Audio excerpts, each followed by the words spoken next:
playoff system in the FBS football conferences.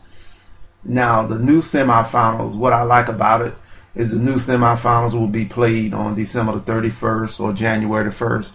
I remember coming up in high school and probably the earlier years of my adult life, looking forward to the New Year's Day bowls, but over the last 12 past, I would say 14 years, when the BCS system was implemented, rather, those games became later into the week of the new year, and it just took away from the fun of it. You didn't see, back in the day, you would see your big power teams playing on January the 1st. Now anybody basically could play on January the 1st. And that's one good thing about it. I just remember and long for the days when college football used to own New Year's Day. And, they went from their first love the past 14 years, but it looks like in 2014 they will return to their first love. And it's football is reclaiming New Year's Day, which me as a fan and us as fans should be glad to see that. Now, also the pros, actually there's some pros and with the mid-major schools on this new playoff system, and I'll go over the cons a little later. And most if not, you have to look, most if not all four playoff spots will be filled by teams that finish the regular season on top of one of the 5 power conferences. But in addition to the playoffs, college football is also adding at least 2 more marquee postseason games to its lineup, increasing the chances that a team like Boise State could score a coveted bowl even if they don't make it into the playoffs.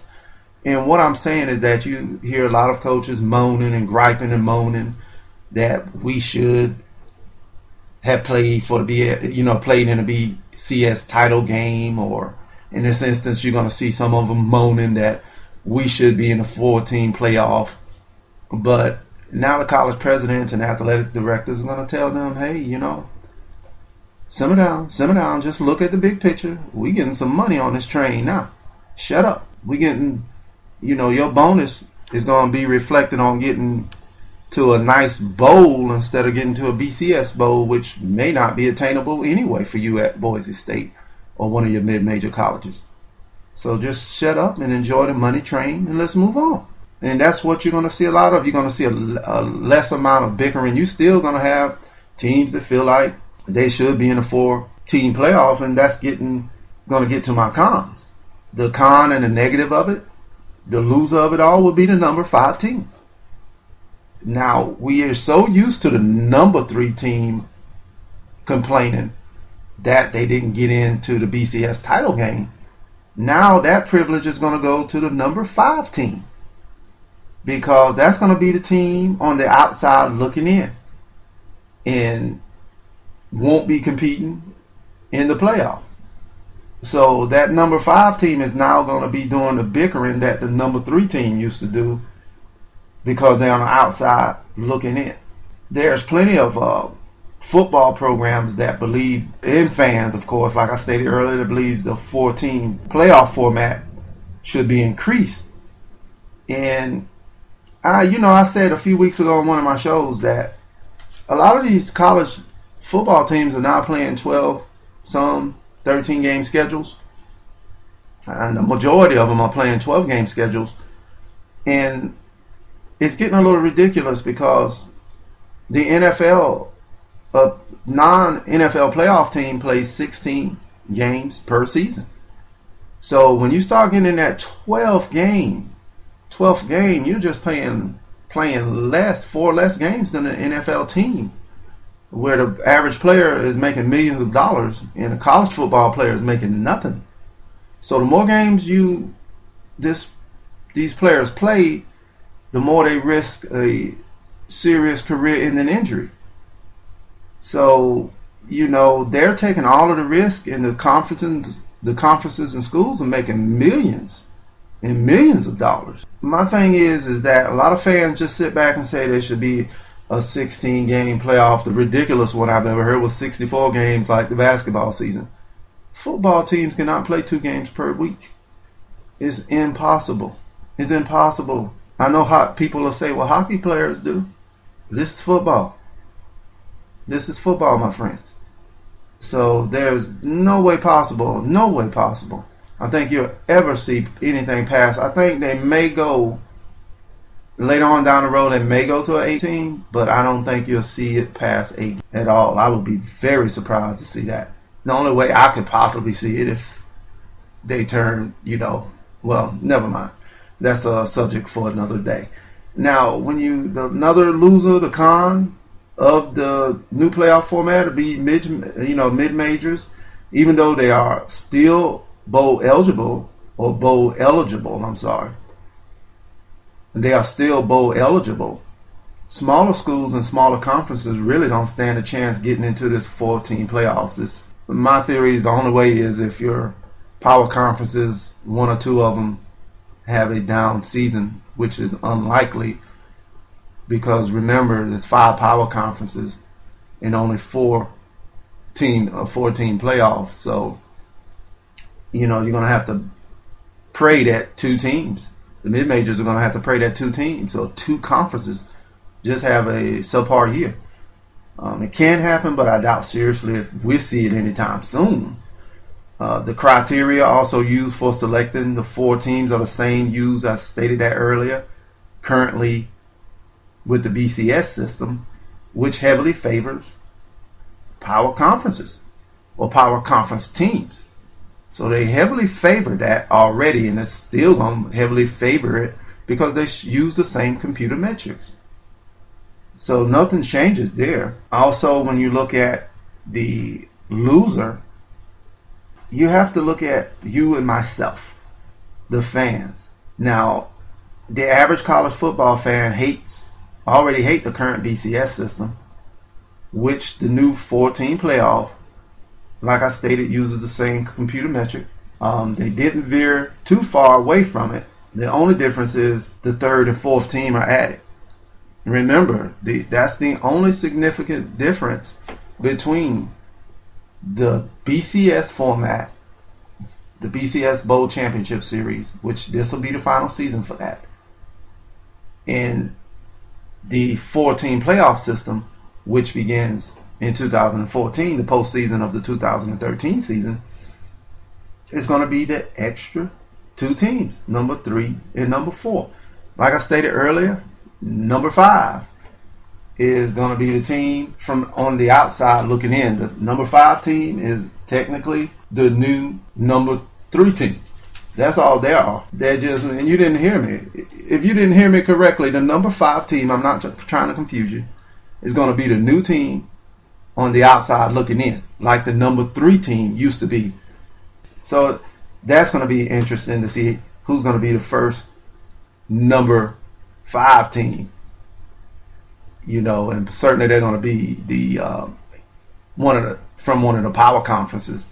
So it's going to be interesting to see the first number 5 team during the 2014 postseason, or 2014 the postseason, to see how that's going to turn out. Now the extra game is great and will be refreshing to see, but really, is a 14 format any different?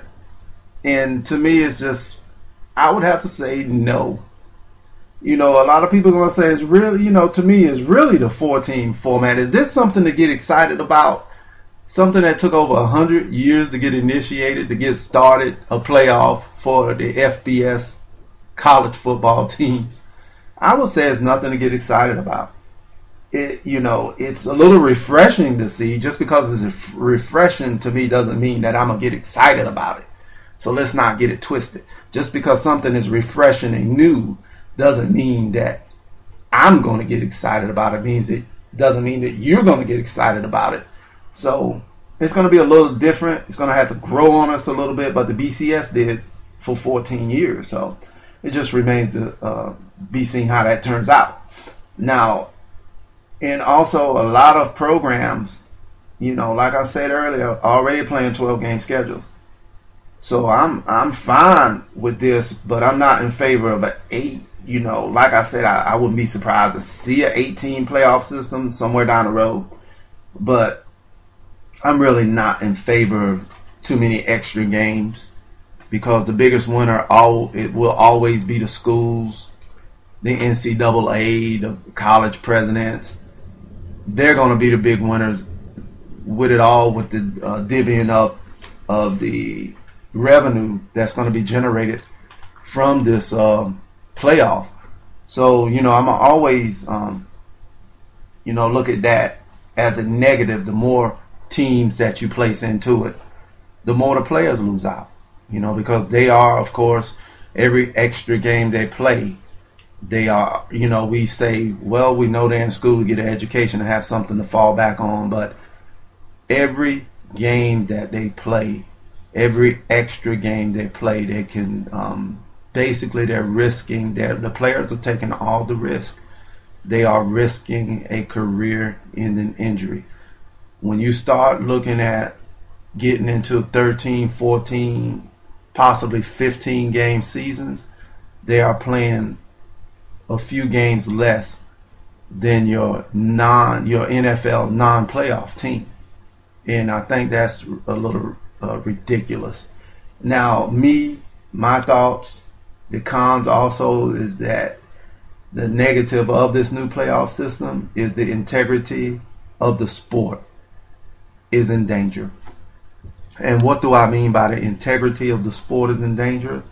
Money oftentimes make people do what they typically wouldn't do.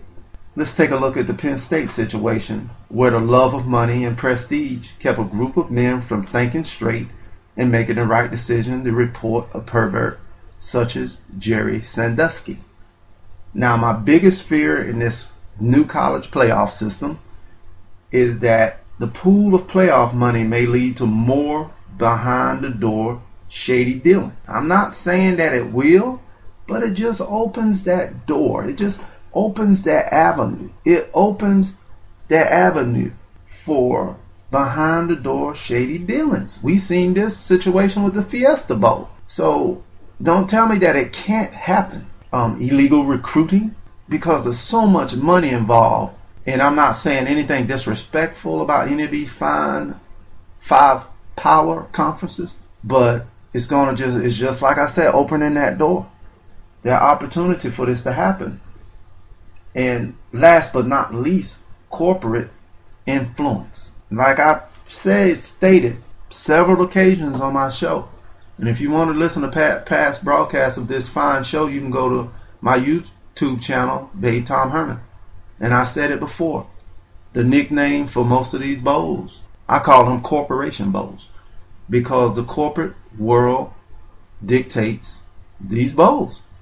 That's why you didn't see in the beginning, even though there's computer metrics to get the number 1 and number 2 teams to play against each other in the BCS title games. Those corporations have a little, you know, they influence those computer metrics as well. You think Lay's potato chips, or you think Coca-Cola's very interested in a Boise State, Utah Fiesta Bowl or a BCS title game bowl? No. My biggest fear and the biggest con and loser of it all would be the integrity of the sport itself, of college football bowl series. So that's my biggest fear, that this will happen, even though we wanted to see a playoff season or a playoff implemented in FBS college football, but at what cost? I hope it's not for the love of money, and I hope the love of money will not destroy the integrity of this game. Unfortunately, my time is up, and I do hope that you sat back and enjoyed your early morning coffee with Babethomherman. So please feel free to tune in each and every Saturday morning at 7:30 a.m. on his fine radio station, Power, WAUG, and Power750.com.